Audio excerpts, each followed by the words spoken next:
Have you ever wondered how electricity is generated from movement? The answer lies in a small yet powerful device called a dynamo. Today, we'll explore the history, working principle, and applications of this incredible invention.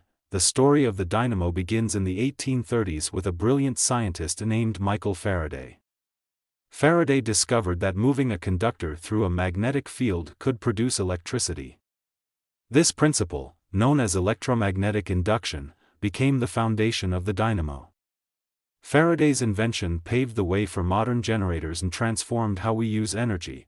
But how does a dynamo actually work?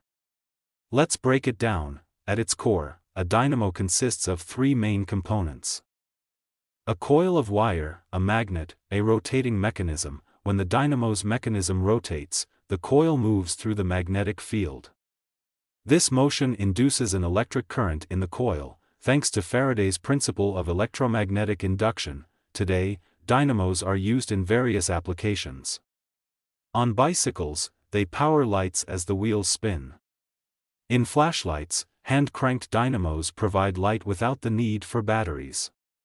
Even large-scale power plants use similar principles to generate electricity on a massive scale. Dynamos play a crucial role in making renewable energy possible. They're used in wind turbines and hydroelectric generators to convert natural motion into electricity.